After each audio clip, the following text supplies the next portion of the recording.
What should we do to become well physically in this time of a pandemic?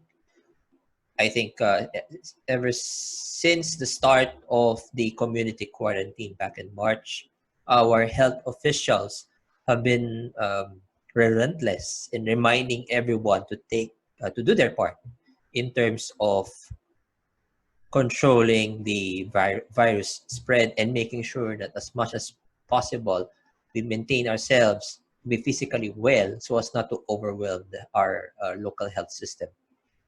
And the ongoing pandemic and the resulting the implications of the government measures taken has impacted first physically. A lot of our fellow Filipinos have been afflicted by the disease, and some have perished. Fortunately, majority have recovered, and you may know someone who have been afflicted, and hopefully they will be able to make a recovery as of right now. And the ongoing pandemic has likewise impacted everyone psychologically. So the lockdown, the quarantine measures have forced a lot of us to work from home, some of which were not accustomed to bringing home their work and adjusting to the new normal. So a lot of mental health issues have come up, including anxiety, depression, and the like. So it's not just our physical health that was impacted, but even our psychological or mental aspect. And finally, the quarantine measures have adversely impacted the economy, and along with it, the resulting impact to various businesses and employment. So a lot of our some of who we know lost their jobs, or some companies have closed down either temporarily or permanently.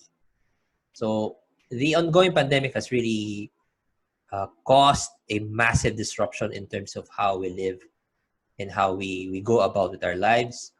And we're fortunate that most of us have remained healthy and safe. And to answer this question, the three main things that health officials have repeatedly reminded everyone to observe is: one, always wear your mask, your face mask, and the face shield, especially when going outside in the public. Wash your hands regularly and sanitize not just yourself but even your belongings, just to be sure. And maintain safe social distance, preferably 6 feet or 2 meters. This is to make sure that even if we may believe that we don't have the virus, nonetheless, it is paramount that we put our part in terms of preventing the uncontrollable or rapid spread of the virus. Now, with that said, what should we do then to become well financially? So, in answering this question, one particular way we can address this is through an analogy, and we will make an analogy in terms of, or we will make reference to the same measures that have been suggested by our government officials. So when it comes to your personal financial health, especially when it comes to this pandemic, we can view and manage it three ways. Similar to wearing masks and the face shield, we need to protect ourselves or protect yourself. How can you protect yourself? Through building up your savings or tapping into insurance. When we say wash our hands, we try to remove bacteria and the virus, whatever that is that has attached into our hands, or onto our hands or our belongings. In financial wellness, we can do that by simplifying our lifestyle, removing the excess, and trying to focus on the essential. And finally, when we talk about the keep safe distance, we can apply it as putting a distance between our current state and our future state, which we can do by investing for tomorrow. So we'll discuss our talk based on these three pillars: protect yourself, simplify your lifestyle, and invest for tomorrow. Now, the first thing that we should do in terms of our financial wellness in this time of a pandemic is to protect yourself, your loved ones, and your assets. And to do this, we can do this two ways in terms of your finances. In terms, one is to build your savings, or if you're already in a less favorable situation, tap into those savings that you have set aside. Now, the challenge would be, what if I don't have any savings, which probably a lot of our friends or even ourselves would find themselves in terms of the situation. Later, I'll try to share some anecdote on how best you can address those concerns. But for now, the key thing is to prioritize protecting yourself and your loved ones. One of which is you can do that by setting aside savings. Another way is, of course, insurance. And I'll explain later how you can tweak your perspective when it comes to obtaining insurance policies and solutions that could protect your financial standing, especially with the ongoing pandemic. Now, when it comes to savings, the key to obtaining or generating and setting aside savings for future use is to focus on generating positive net cash flows. Now, it's a bit technical, but think of it this way. Now, if you've heard the saying before that you don't spend more than you can earn. So it's pretty fundamental in not just in personal finance but in finance in general. That for an organization, for a business, for an enterprise to generate value, its economic inflows must be higher than the economic outflows. So it applies also to us personally. The first thing that we should look at and review is where does our money, where do our compensation, or if you're into business, where do business revenue go? How do we spend our funds, and is it on essentials or does it bring value, etc. The focus mainly is on evaluating how our cash flows go through, and for us to be able to pursue and generate enough savings, our cash inflows must outweigh our cash outflows. Now, the challenge would be, what if because of the pandemic and I don't have enough savings and I was adversely impacted because of the resulting changes in the working environment? An example of which is, before, if you're able to render overtime and get overtime pay, because of the shift towards a work from home arrangement, that overtime opportunity is now no longer available. So those challenges are, firstly, we take that opportunity to reevaluate why majority, or why you are dependent on such non-guaranteed cash inflows. That's one. Second, you revisit your cash outflows and see which ones you can forego given the situation. So this pandemic provides us with an opportunity to revisit and realign our priorities and focus our scarce resources towards the essentials.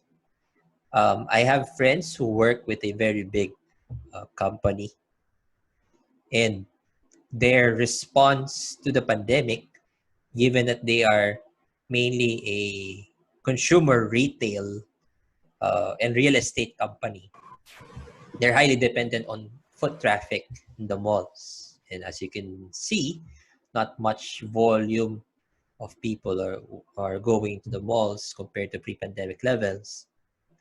And the company's response in order for them to stay afloat is to reduce their work week from 5 days to 4 days with corresponding reduction in pay. So that's one particular adverse effect of the pandemic, which your savings could have helped you um manage. But in the event that you don't have savings, then it really goes that boils down to simplifying your current lifestyle and making sure that you still have enough cash inflows left so that you can rebuild that savings. And speaking of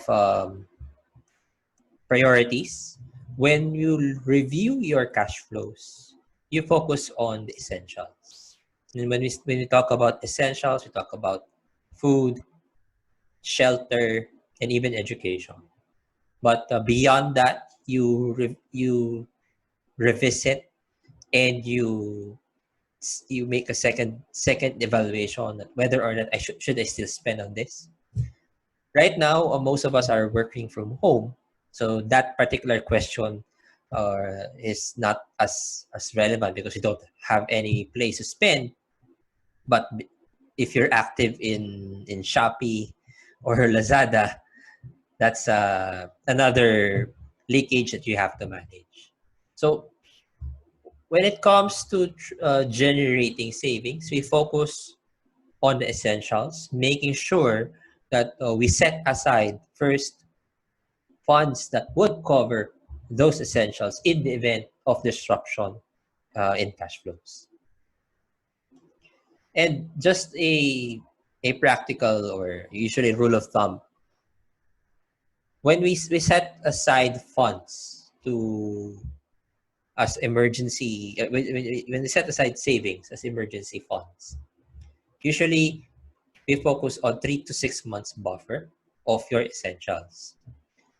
uh, it's a bit futile to talk about this if you haven't set up your funds. However, or your savings rather. However, you it's still an opportunity that this pandemic may go on for how many more months or even years, and therefore we take this opportunity to still realign our finances so that we can survive the long game, in other words. So a buffer of 3 to 6 months would be ideal in terms of keeping our peace of mind in terms of savings. Now, when it comes to insurance, I think of insurance in two ways. One, insurance functions like outsourcing. You know, when we talk about outsourcing, we talk about call centers or business process outsourcing.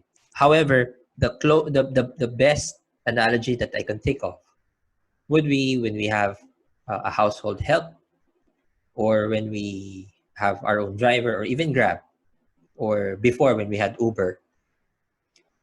Instead of you doing the work, you can spend little in exchange for having someone else do it for you. So that's pretty much how we can look at outsourcing. Now, how is insurance akin to outsourcing? Insurance covers us for the risks which, if they materialize, brings about significant financial cash outflow, which, if we have enough savings, that could protect us. However, if we don't have enough savings, but we have enough funds to pay for premiums for insurance would still cover you in the event those risks happen.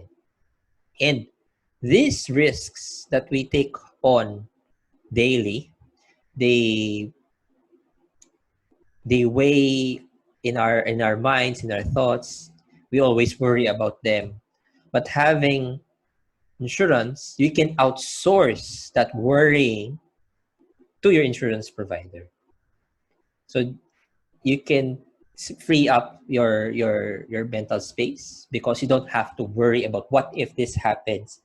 Where will I get money to pay for repairs for my car, or if my loved ones or even myself gets afflicted with a disease. Instead of putting too much intellectual energy in worrying, insurance helps you offload those worries from your mind, akin to outsourcing. And when you have insurance, it's also like leverage. Leverage, or lever, you use a machine to amplify the effect of your actions. Insurance, when you pay policy premiums for insurance, you, in a way, expand your capability to absorb losses in the event those risks turn out to become a reality. So leverage allows you to scale up your capability to absorb losses and to cover expenses should the need arise. So that's how I view insurance. And it will help you protect yourself, your health, and that of your loved ones, as well as your assets, if you're able to secure insurance from your reliable insurance provider. Okay, the next pillar that I would like to focus on would be on simplifying your lifestyle. As mentioned, I'm a practicing minimalist, and I began focusing on simplifying my lifestyle about probably 3 to 5 years ago. And I began pruning my expenses, where my money goes, monitoring it and looking at whether or not I should be putting in money in these types of expenses. And one particular event that I recall that triggered such change goes way back, I think, 2006 or 2007, when I was still in SGB. I got promoted from a staff auditor to a supervisor. So for me, that's a big deal already. And I started celebrating by spending the salary increase that I haven't received in Starbucks lattes.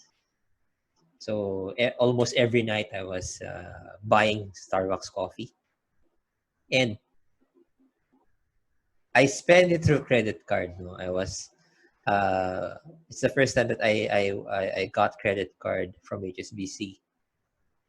And even before I got my salary increase, because of the promotion, I've already spent the money that I should have received. And long story short, I accumulated credit card debt that went beyond my capability to zero them out. And I think it took me until 2011. So that's what, 5 years before I was able to trim down my credit card debt arising from those transactions alone in 2006. And there, that gave me some perspective as to why am I spending so much on things that I can enjoy alternatively at the lower price. And the sad part is when I looked at my credit card debt, majority of my payments went to interest and surcharges that did not bring value to me. Sure, I enjoyed a cup of coffee, but its long-term cost to me was pretty severe, that the money I spent to pay the interest on that coffee purchase, I could have spent it elsewhere, and I could have enjoyed it. So as a response to the pandemic, and right now we are given a once in a lifetime opportunity to to make a hard reset in terms of our lifestyle, we should focus on simplifying it so that we'd be able to redirect our scarce resources to what is really important.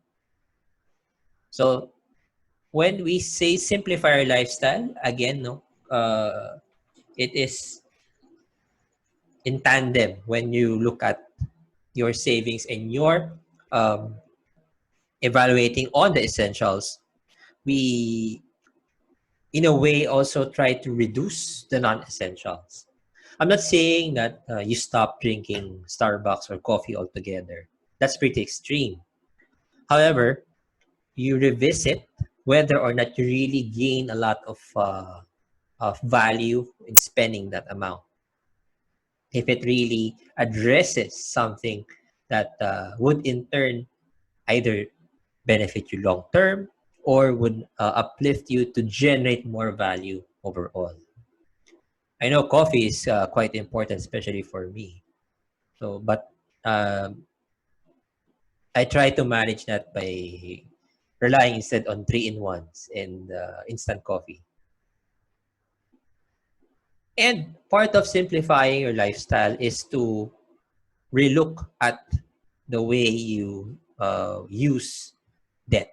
And I refer here as bad debts, meaning there are good debts when you, for example, try to acquire your first home or your first car, usually consumer debts such as auto loans or housing loans. Initially, they are good debt, but if we are not prudent in managing our personal finances, some of these debt, alongside credit card debt, personal loans, if we are not prudent in terms of managing them, they turn into bad debt, and bad debts weigh us down. Because as mentioned, credit cards, they accumulate, the interest rates accumulate, and over time, if you don't pay them up as fast as you can, those additional charges, those additional payment will not return any value other than um, keeping the creditors and collecting agents at bay. Okay, do you recognize that wonderful lady? That lady is Miss Marie Kondo. And for sure, some of you recognize her as the author of the book Tidying Up, the Joy of, sorry, and the life-changing magic of tidying up.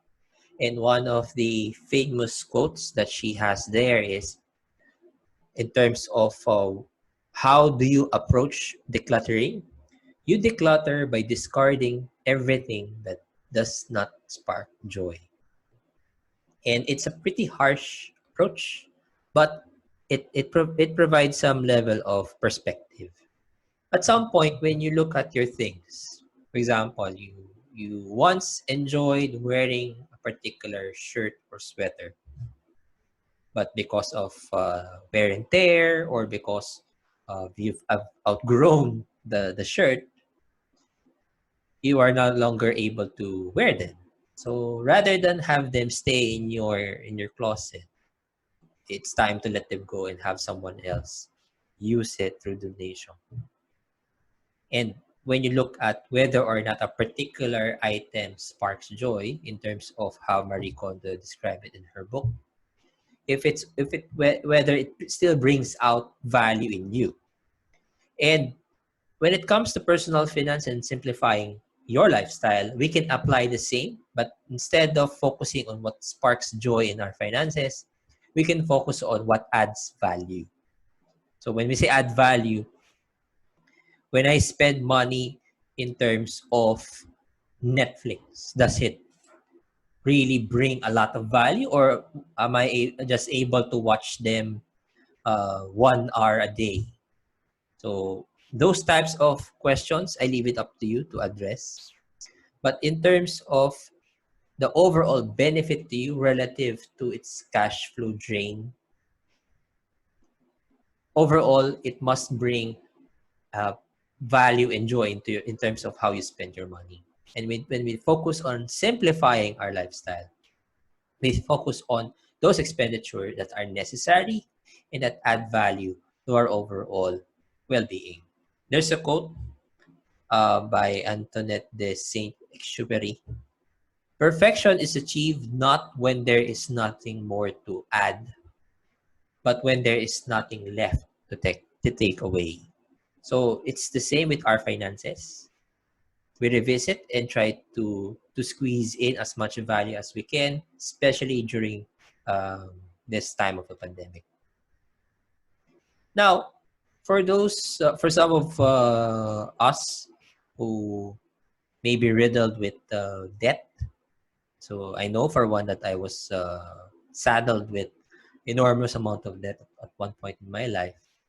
One of the ways in which we can simplify and address that debt situation, first is to admit to ourselves that this is our current situation, rather than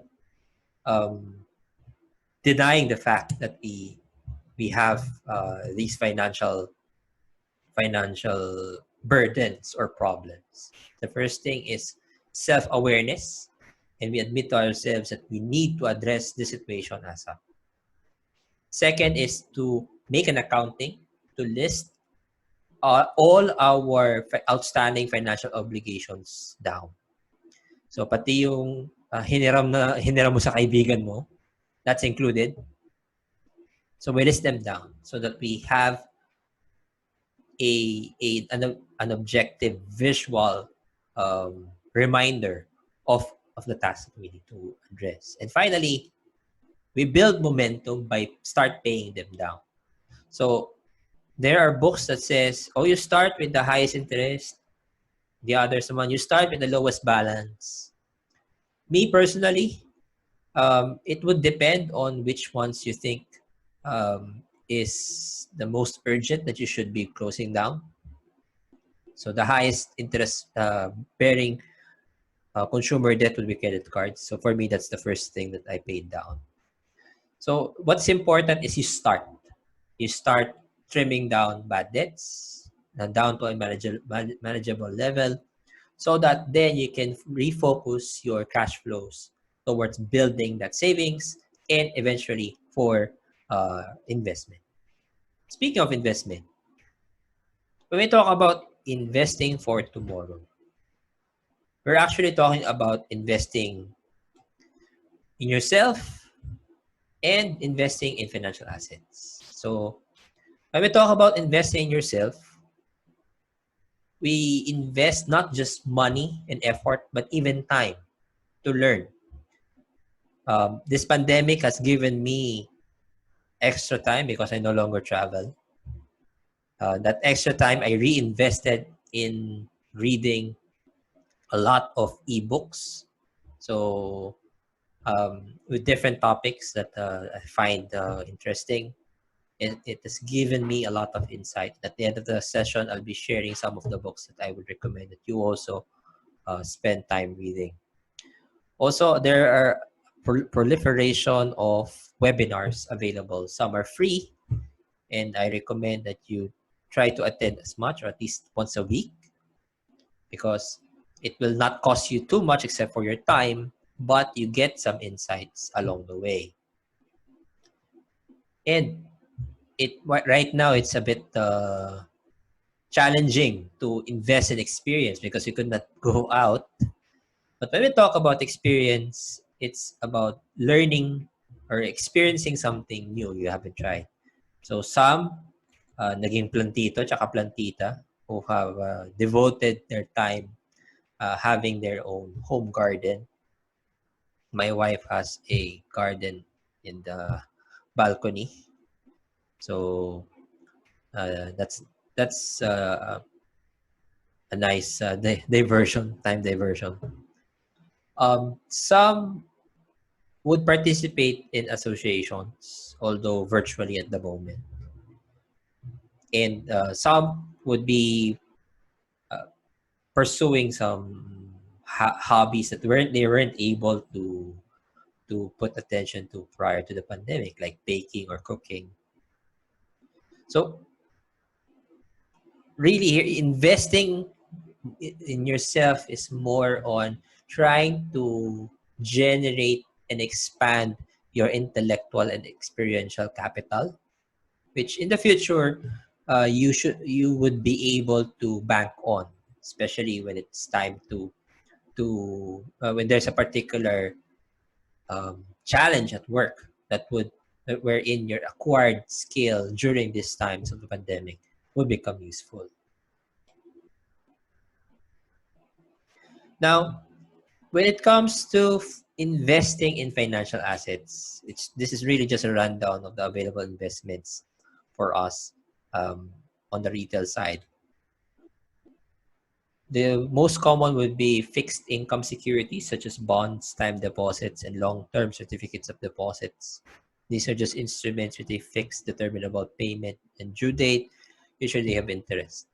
And you can always contact your preferred banks who some of which have offered even their investment outlets online in their apps.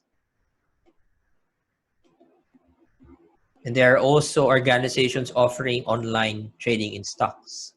So even during the start of the pandemic, as is reported in the news outlet, there are quite a lot of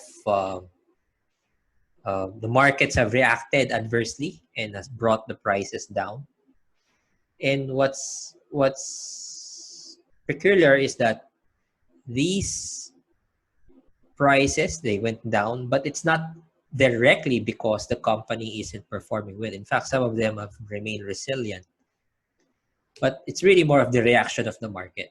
And some of these stocks became bargain prices or bargains in terms of their price relative to their overall fundamental value. And if you have excess funds, it would be that time would have been ideal to pick up those undervalued stocks. Right now, the stock exchange has reverted to pre-pandemic levels as of last week, mainly on account of optimism in terms of recovery as well as the developments in the United States. And with the hope of having a vaccine anytime within the next 12 months. Finally, mutual funds are financial assets wherein you invest your funds in companies that invest in other companies or other financial instruments. So depending on the types of the mutual fund that you invest in, it could be a money market, an equity fund, a bond fund, or a balance fund. These financial assets are available online. So they can be accessed through various channels, online channels.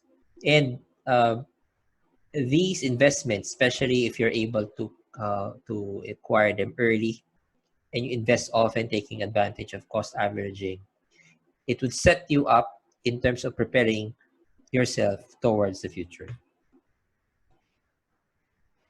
So just to wrap up, again, these three reminders coming from our health officials in terms of making sure that we maintain our wellness physically, always wear our face mask and face shield, wash our hands regularly and sanitize our belongings, and keep social distancing. Observe social distancing. When it comes to financial wellness, let's focus on protecting ourselves, our loved ones, and our assets through savings and insurance. Simplify our lifestyle so that our focus, our limited energy and resources can be allocated to what's truly essential and necessary when it comes to our needs. And, invest for tomorrow. This pandemic has shown us that our time is not really the opportunities right now. They're not as abundant, but nonetheless, we prepare and take this opportunity to prepare ourselves towards the future, especially when the pandemic is over.